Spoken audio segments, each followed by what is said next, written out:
So this is part 3 of equality हम लोग कर रहे थे ना, बड़ा इंटरेस्टिंग टॉपिक था हम लोग का, इक्वालिटी चैप्टर 3 हम लोग कर रहे थे। कहाँ तक कर लिए थे हम लोग ने इसको? सर 3.2 टॉपिक से स्टार्ट करना, what is equality. What is equality, yes. चलो मैं रीड करता हूँ। All of them make distinction between human beings on ground of race and color, and this appears to most of us an unacceptable. In fact, such distinction violate our intuitive understanding of equality, which tell us that all human beings should be entitled to the same respect and consideration because of their common humanity. However, treating people with equal respect need not always mean treating them in an identical way. No society treats all its members in exactly the same way under all conditions. The smooth functioning of a society requires division of work and function, and people often enjoy different status and rewards on account of it. At times, these differences of treatment may appear acceptable or even necessary. जैसे for example society में teacher का एक खुद का जगह है, एक खुद का वैल्यू है ना। जैसे एक बिजनेसमैन है और एक टीचर है, तो डेफिनेटली टीचर का रिस्पेक्ट बिजनेसमैन से ज्यादा होता है मोस्ट ऑफ द प्लेसेस, और ये कहीं ना कहीं जरूरी भी है, ठीक है। तो आप अलग अलग जगह अलग बने। इक्वालिटी का मतलब ये नहीं है कि हर आदमी को आप हमेशा एक जैसा ही ट्रीट करेंगे ना।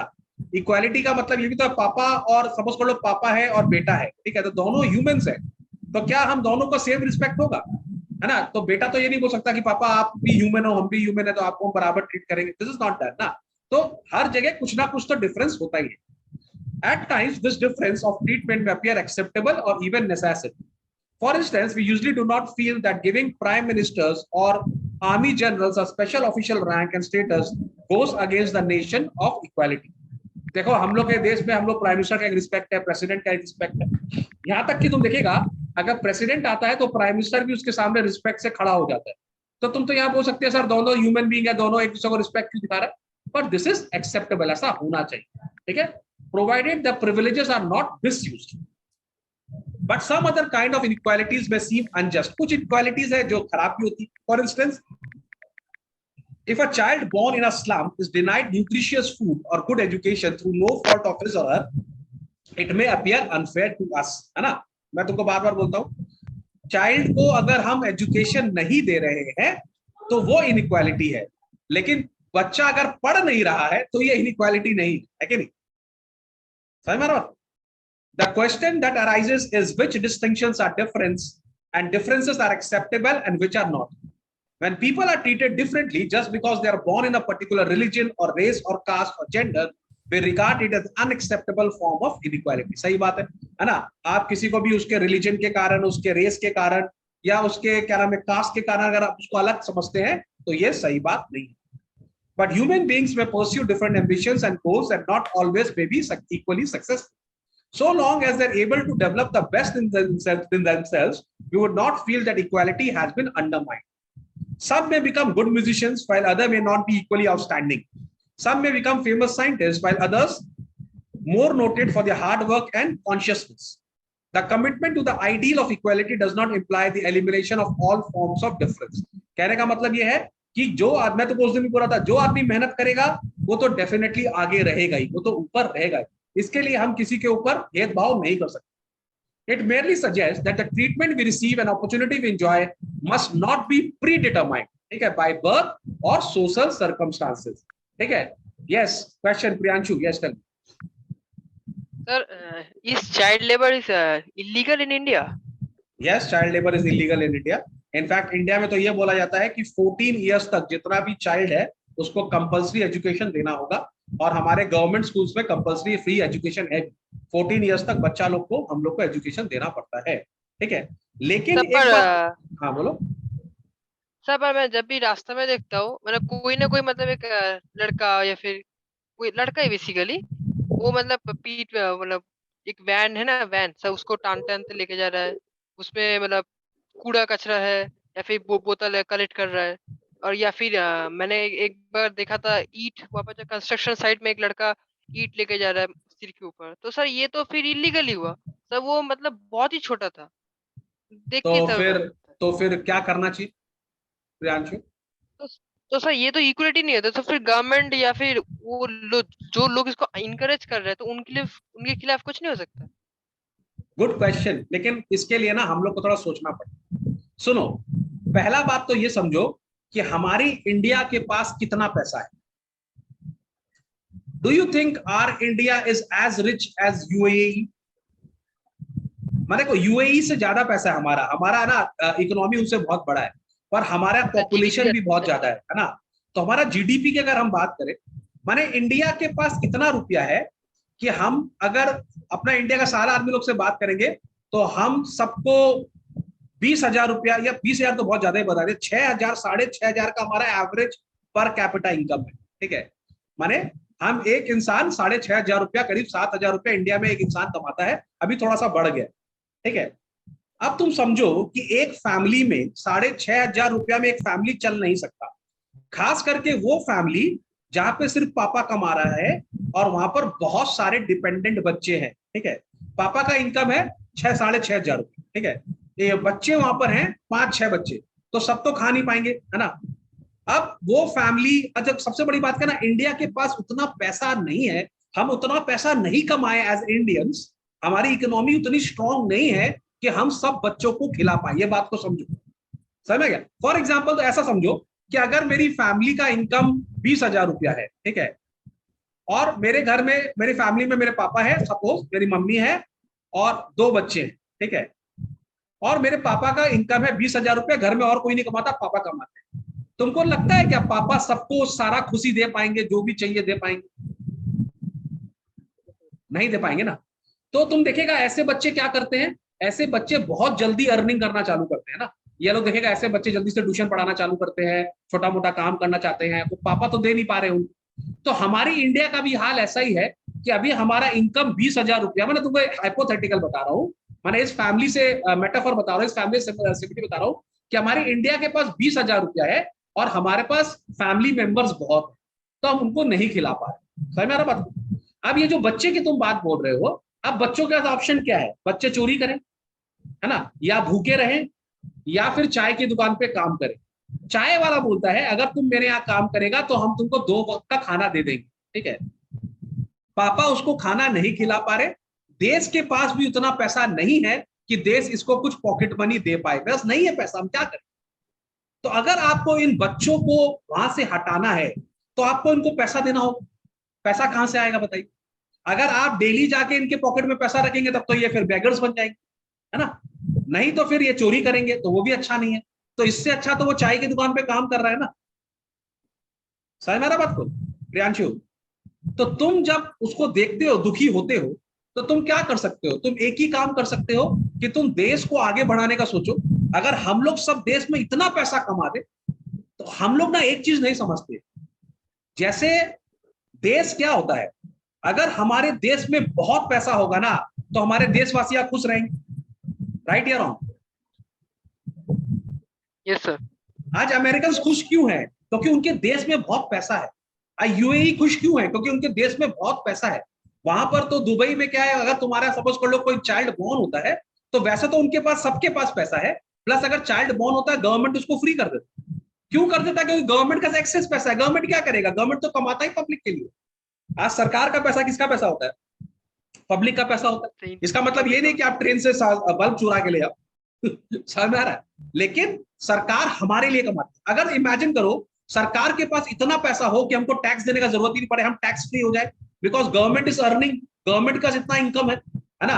अगर आज हमारी इंडिया आईटी एक्सपोर्ट करती है, अगर हमारे इंडिया में कोई रिसोर्सेज ऐसे आ गए, जैसे अमेरिका के पास विंडोज आ गया, ठीक है, अमेरिका के पास सॉफ्टवेयर आ गया, उन्होंने कंप्यूटर का आविष्कार किया और पूरी दुनिया में उन्होंने कंप्यूटर बेचा, पूरी दुनिया में सॉफ्टवेयर बेचे, इसीलिए तो पैसे वाले हैं। कल इंडिया भी बेचने लगेगा तो हमको भी पैसा मिलेगा, तब हम इन बच्चों का केयर टेक कर सकते हैं। हो सकता है गवर्नमेंट एक फंड निकाल दे कि ऐसे जो भी छोटे बच्चे हैं उनको हम 5,000 रुपया महीना पॉकेट मनी देंगे, है ना।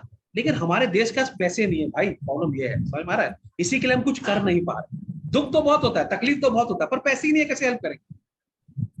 तो अगर मैं तुमको बोलूं कि तुम्हारे पापा को बोलो एक बच्चा अडॉप्ट कर ले, अगर हर इंसान घर में जितने भी हैं जो वेल टू डू हैं, बोलो एक एक बच्चे का खर्चा उठा ले, तब भी इनके लिए कुछ हो सकता है, पर उतना पैसा भी नहीं हमारे पास। हम अपने बच्चों के लिए अच्छे से नहीं कर पा रहे हैं, है ना। आज तुम्हारे पापा क्या तुम्हारे लिए सब कुछ कर पा रहे हैं? तुम्हारा जो डिजायर है पूरा कर पा रहे हैं? अनुष्का को चाहिए लैपटॉप एकदम बढ़िया वाला, मिल पा रहा है? सृजन को चाहिए कितने सारे क्या नाम है गैजेट, मिल पा रहे हैं? नहीं मिल पा रहे।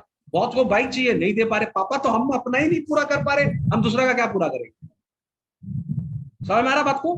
तो अगर आपको देश के इन बच्चों के बारे में दुख हो रहा है तो इसका दो ऑप्शन है, या तो बच्चे कम पैदा करो, पॉपुलेशन को कम करो, जिससे अगर घर में एक बच्चा होगा तो आप उसका अच्छा केयर टेक कर पाओगे, आप उसको अच्छा दे सकोगे, उसको चाय की दुकान पे काम नहीं करना पड़ेगा।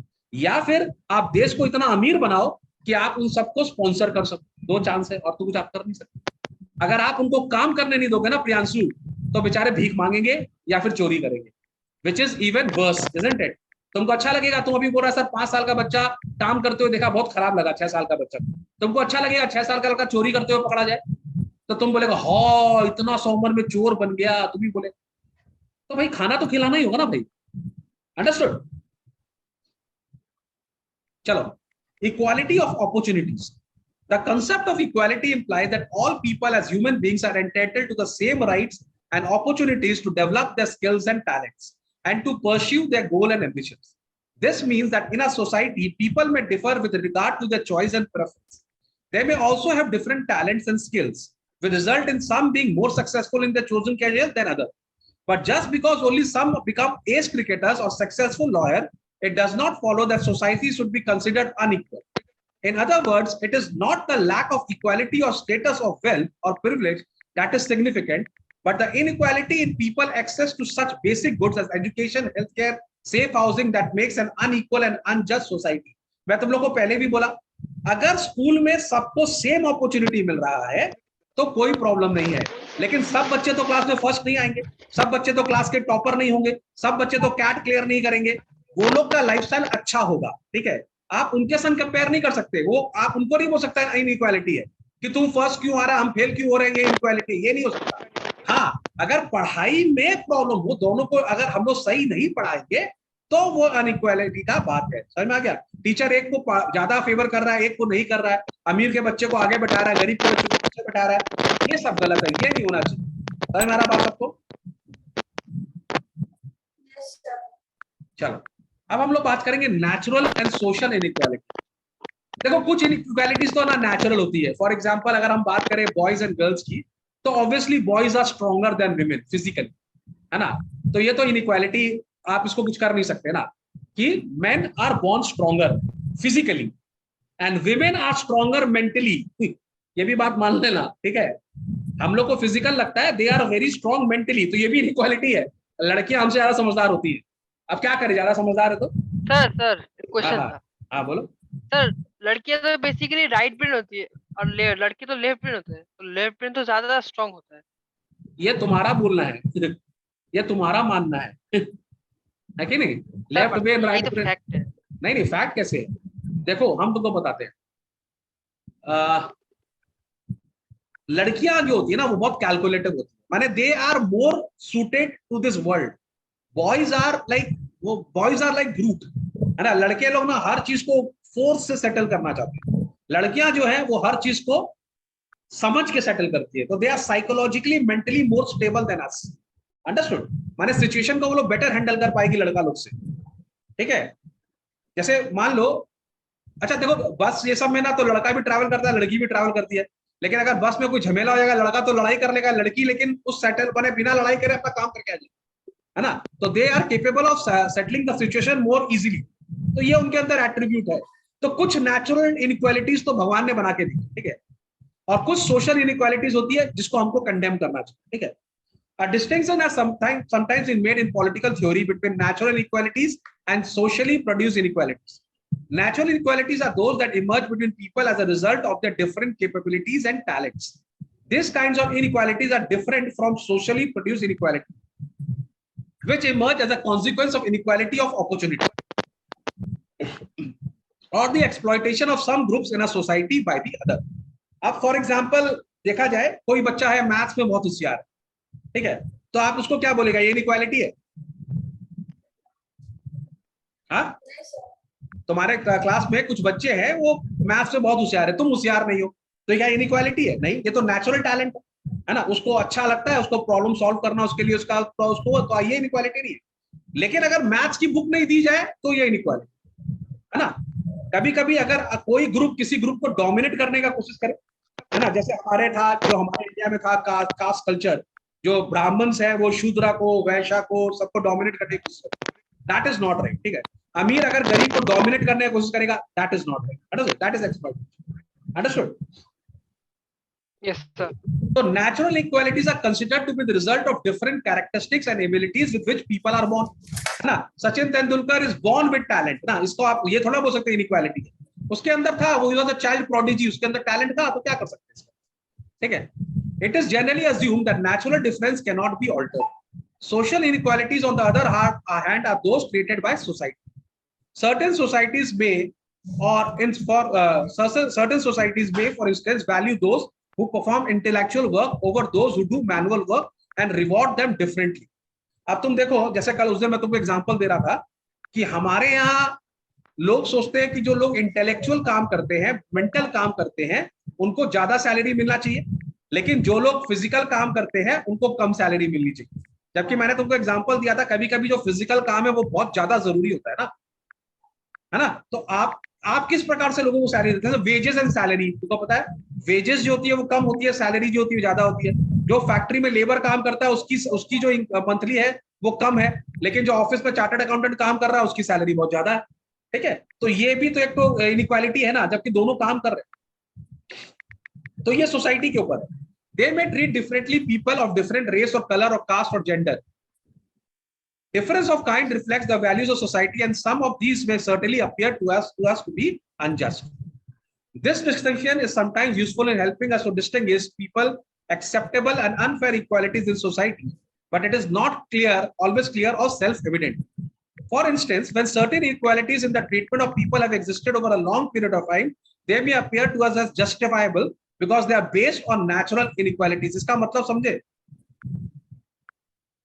मतलब एक खानदान है जो एक जमाने में राजा था, ठीक है, किंग का खानदान था। अब उसका बेटा को भी हम बहुत बड़ा ट्रीट करते हैं, उसका बेटा को भी हम बड़ा ट्रीट करते हैं, उसके बेटे को भी हम बड़ा ट्रीट करते हैं, क्योंकि उनका खानदान चला आ रहा है। ठीक है, हमको लगता है ये इनका एट्रीब्यूट है, ये लोग सभी राजा है ना। जैसे वो नहीं है कि बाहुबली पिक्चर में देखी थी, बोला अमेंद्र बाहुबली, उसका बेटा महेंद्र बाहुबली, सारे राजा ही बन रहे। वो लड़का तो छोटा सा बच्चा है, फिर भी उसको बना दिया राजा, just because of his genetics. ठीक है, उनको लगता है ये लोग नेचुरल राजा है। ठीक है, this is characteristic that people are born with and cannot easily change. For example, women were for long described as a weaker sex, considered timid and of lesser intelligence than man, needing special protection. बहुत साल तक हमको यही लगता था कि women जो है बहुत कमजोर होती है और हमको उनको प्रोटेक्ट करना चाहिए। Therefore, it was felt that denying women equal rights could be justified. Black people felt that denying women equal rights should be the black people in Africa were considered by their colonial masters to be of lesser intelligence, childlike and better at manual work, sports and music. तो मानो cricket में एक time ऐसा था कि अंग्रेज लोग खाली बैटिंग करते थे और जितने भी काले लोग हैं ना उनसे बॉलिंग कराते थे। माने तुम देखती कभी व्हाइट लोग बॉलिंग नहीं करते थे, क्योंकि bowling was a hard job. ठीक है, तो खाली काला लोग से बॉलिंग करवाता था वो, कि जितना भी हार्ड काम है, लेबर काम है, वो काला लोग करेगा। हाँ, जैसे लगान मूवी में था। लगान में तो व्हाइट था बॉलर, लेकिन वो लोग ऐसे ही करते थे, माने ब्लैक लोग से गंदा काम करवाते थे आज भी। ठीक है ना, अमेरिका में तो बोलते हैं ना, दिस ब्लैक लाइफ मैटर्स, बहुत ज्यादा उनके संग डिस्क्रिमिनेशन है। The belief was just used to justify institution like slavery. All these assessments are now questioned. चलो यहाँ से कोई रीड करो, अनुष्का यहाँ से रीड करो। They are now seen. Okay, sir. They are now seen as distinctions made by society as a result of the differences of power between people and nations, rather than based on their inborn characteristics. Another problem which arises with the idea of natural differences is that some differences which could be considered natural need no longer be seen as unalterable. For instance, advances in medical science and technologies have developed many disabled people to function effectively in society. Today, computers can help blind people. Wheelchairs and artificial limbs can help in cases of physical disability. Even a person's look can be changed with cosmetic surgery.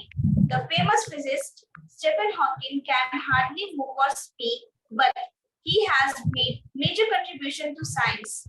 It would seem unjust to most people today if disabled people are denied necessary help to overcome the effects of their disability or a fair reward for their work on the grounds that they are naturally less capable. हाँ, तो पहले तुम जानता है, पहले तुम देखिएगा बहुत सारे स्कूल होते थे, अलग अलग सेपरेट स्कूल होते थे, पता है, बहुत सारे स्पेशल चाइल्ड होते हैं, उनके लिए अलग स्कूल बनाए जाते थे। लेकिन इसको भी आजकल क्वेश्चन किया जा रहा है, बोल रहा है कि अगर बच्चों में कुछ कमी है तो इसका मतलब ये नहीं है कि उनका राइट नहीं है नॉर्मल स्कूल में पढ़ने का, they should also study in a normal school. ये भी अभी चल रहा है आजकल, ठीक है। तो आजकल because of technology and science बहुत सारा इनइक्वालिटीज को हम खत्म करते जा रहे हैं, ठीक है। चलो आगे। बट सर अगर इनके सभी वो हैंडीकैप्ड है तब तो उनके स्कूल से होना चाहिए ना। अगर वो परफेक्ट पर्सन बन सकते हैं हम लोग की तरह, नॉर्मल पर्सन की तरह, तब तो फिर इक्वालिटी होना चाहिए। ऐसा तो फिर करता नहीं ना गवर्नमेंट। नहीं समझेगा, फिर से बोलो क्वेश्चन, थोड़ा सा कंफ्यूज हो गया, क्या बोली तुम? सर जैसे कि यहाँ पे एक हैंडीकैप्ड स्कूल है जहाँ पे बच्चे जो हैंडीकैप्ड है तो सब वहाँ पे पढ़ते हैं। अगर वो लोग आप अभी से बोले कि उनका टेक्नोलॉजी के थ्रू अगर उन लोग का इम्प्रूवमेंट हो जाता है और नॉर्मल पर्सन की तरह एक्ट कर रहे हैं तो फिर उस कंडीशन में उनको ट्रीट करना चाहिए इक्वली। लेकिन जब वो है ही नहीं उस तरह, तभी ना उनके लिए स्कूल्स बनाए गए हैं। नहीं, तुम्हारा बात बिल्कुल सही है, लेकिन यहाँ पर एक बात है सोच का, ठीक है। तुम उनको दूसरे स्कूल में इसके लिए भेज रही हो क्योंकि वो स्कूल उनके लिए बेटर है, या फिर तुम उसको इसके लिए भेज रही हो क्योंकि वो स्पेशल चाइल्ड है? ये सोच का फर्क है। माने स्पेशल चाइल्ड को भी फुल पावर है, वो नॉर्मल स्कूल में पढ़े, ठीक है, लेकिन वो स्कूल का प्रॉब्लम है कि वो उसको अच्छे से केटर नहीं कर पा रहा, इसी के लिए हम उसको डिफरेंट स्कूल में भेज रहे हैं। सोच का प्रॉब्लम है। तुम किसी को डिफरेंट स्कूल में इसके लिए मत भेजो क्योंकि वो स्पेशल चाइल्ड, तुम किसी को डिफरेंट स्कूल में इसके लिए भेज रहे हो क्योंकि वो स्कूल उसके लिए बेटर है। समझ में आ रहा बात को? समझ में आ रहा कि नहीं आ रहा बात? ये सर अगर कहे किसी को सुनने में प्रॉब्लम है, कोई सुन नहीं सकता है, तो हाँ। फिर जो उसके स्कूल बेटर है उसी के अकॉर्डिंग भेजा तो जाए। उसमें जाना चाहिए, लेकिन ये सोच नहीं होनी चाहिए कि नहीं नहीं तेरे प्रॉब्लम है तू जा, ऐसे नहीं बोलना चाहिए। तो उसको ये बोलना चाहिए कि भाई वो स्कूल तुमको बेटर केटर कर सकता है। स्कूल सबके लिए बराबर, अगर तुमको ऐसा लगता है कि तुम इस स्कूल में बेटर कर सकते हो, यू हैव द राइट्स, तुम करो, ठीक है। बट अगर तुमको ऐसा लगता है कि वो स्कूल तुम्हारे लिए बेटर ऐप है तो तुम जाओ उसमें। मैंने सोच का फर्क है ना, और कुछ फर्क नहीं, ठीक है। Okay sir. चलो। Given all these complexities, it would be difficult to use a natural or socially produced distinction as a standard by which the laws and policies of a society can be assessed. For this reason, many theorists today differentiate between inequality arising from our choices and inequalities operating on account of the family or circumstances in which a person is born. It is the latter that is the source of concern to advocates of equality and which they wish to minimize and eliminate.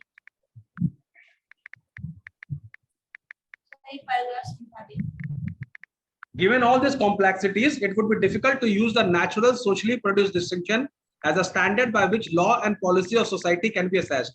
For this reason, many theorists totally differentiate between equality arising from a choice and inequalities operating on account of the family or circumstances in which a person is born. It is latter that is a source of concern to advocate of equality, which they wish to minimize and eliminate. बोल रहा है अगर equality इसके लिए है क्योंकि आपकी family, आप एक अमीर फैमिली में बॉर्न हुए या एक पॉलिटिकल फैमिली में बॉर्न हुए। फॉर एग्जांपल हमारे इंडिया में कोई भी इंसान अगर किसी पॉलिटिकल फैमिली में बॉर्न हो जाता है उसको लगता है वो नेता हो गया, ये इक्वालिटी सही नहीं है, ठीक है।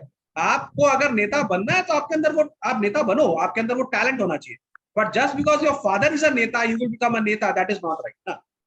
समझ में आ रहा है? Just because your father is a king you will become a king, that is also not right. तो इस चीज को हम कम करने का कोशिश कर रहे हैं।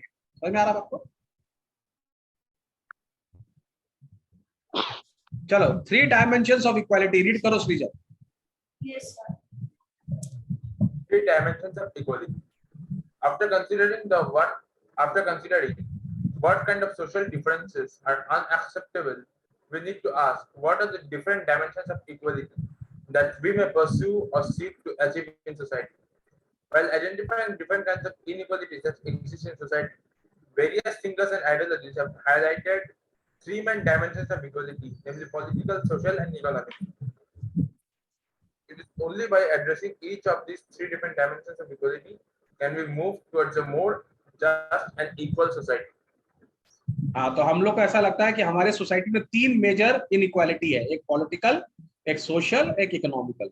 इसको हम लोग समझते हैं। Let us try and answer क्या होता है पॉलिटिकल इक्वालिटी। ठीक है, चलो रीड करो सबसे पहले political equality. Political equality.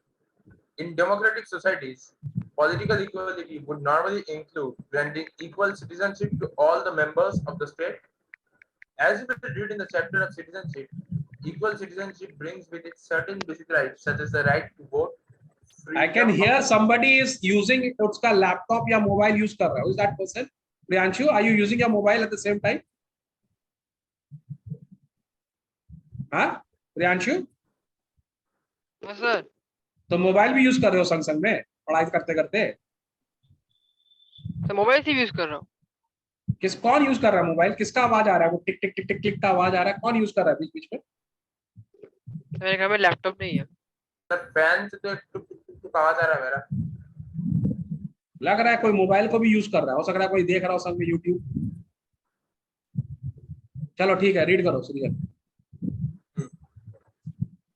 Freedom of expression, movement and association, and freedom of belief. These are the rights which are considered necessary to enable citizens to develop. एक सेकंड यहाँ पर रुक जाओ। As we will read in this chapter, equal citizenship brings with it certain basic right, such as right to vote, है ना? ये एक बहुत बड़ा हमारा राइट है, right to vote, freedom of expression, movement and association, and freedom of belief. ये तीन हमारे फंडामेंटल राइट्स है जो हर कंट्री में होने चाहिए और हर कंट्री में इक्वल होने चाहिए। इंडिया में तो है। ठीक है, चलो रीड सृजन। These are rights.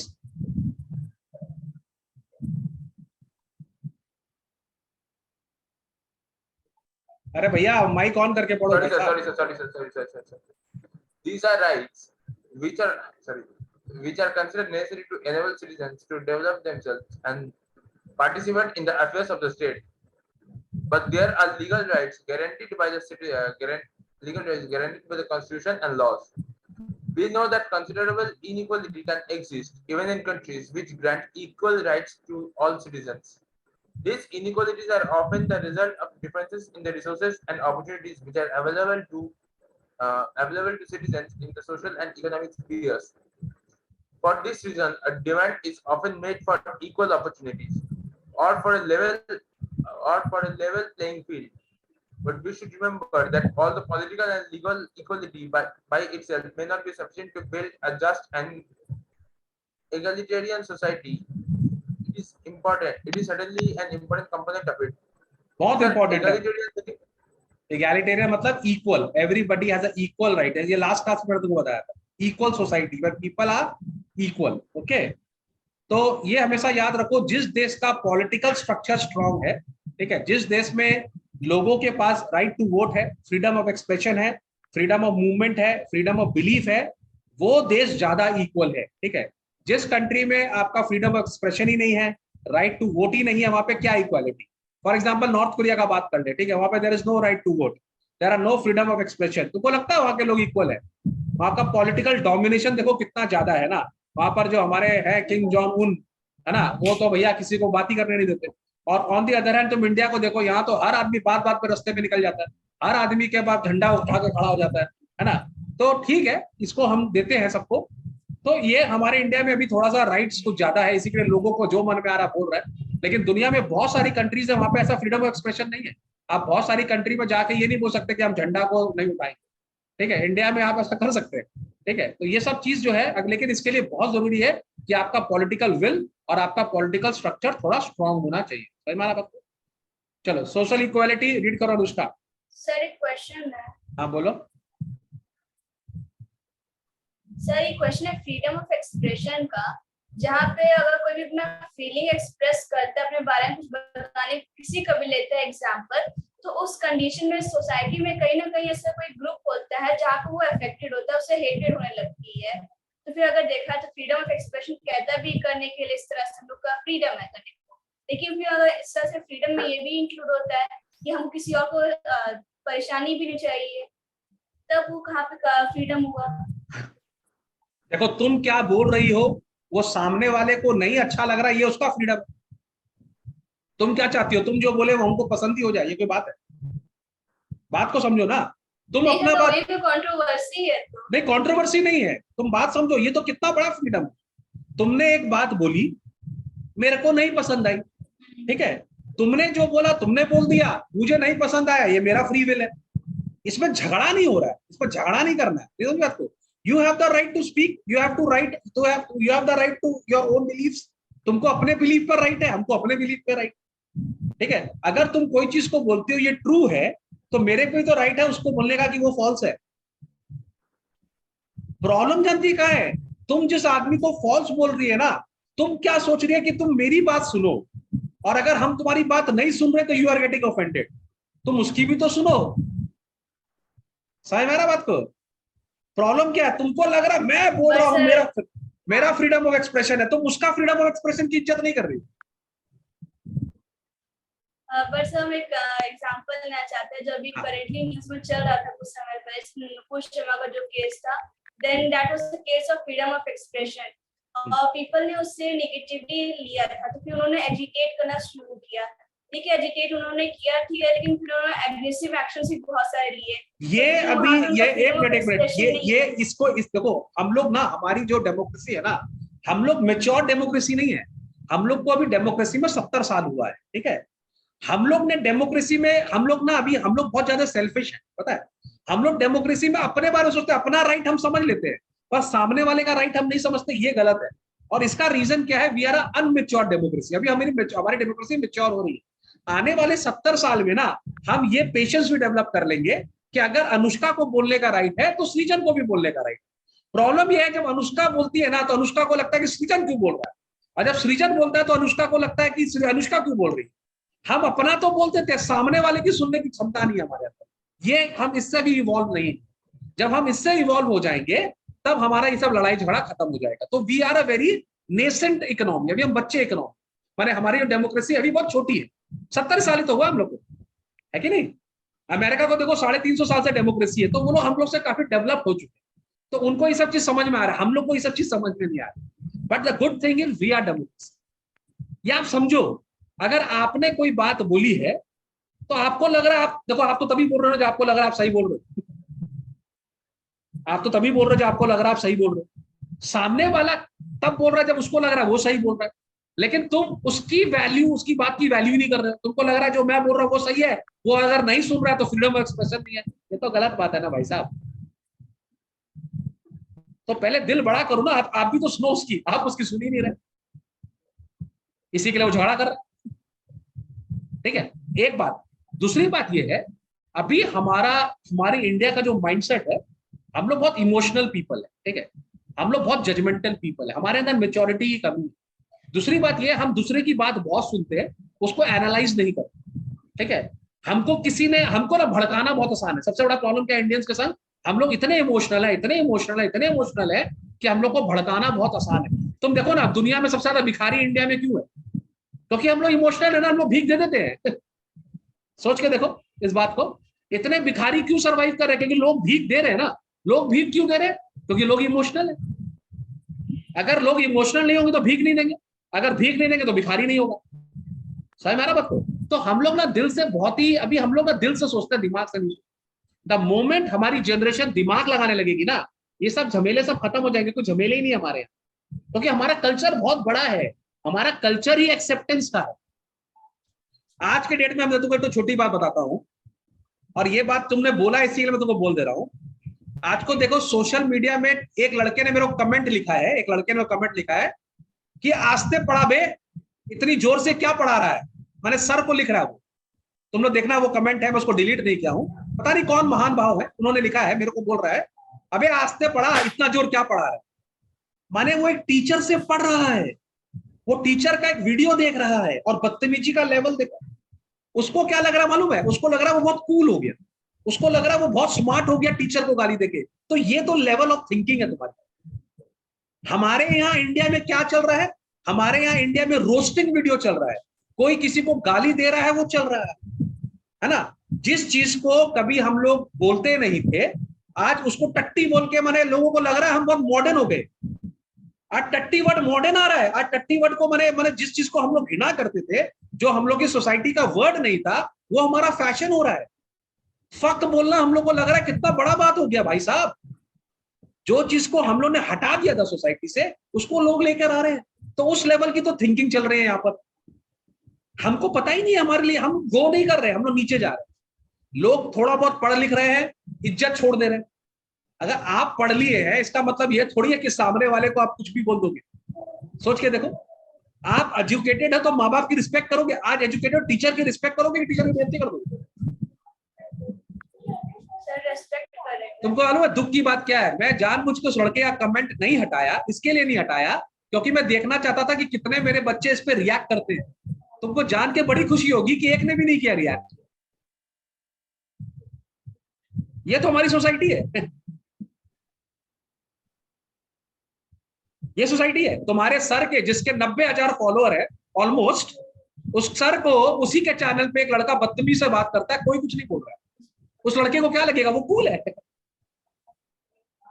उसको ये नहीं पता वो ब्लडी फूल है। हमारी बात तो आप ये समझो अनुष्का, कभी इक्वालिटी आ ही नहीं पाएगी।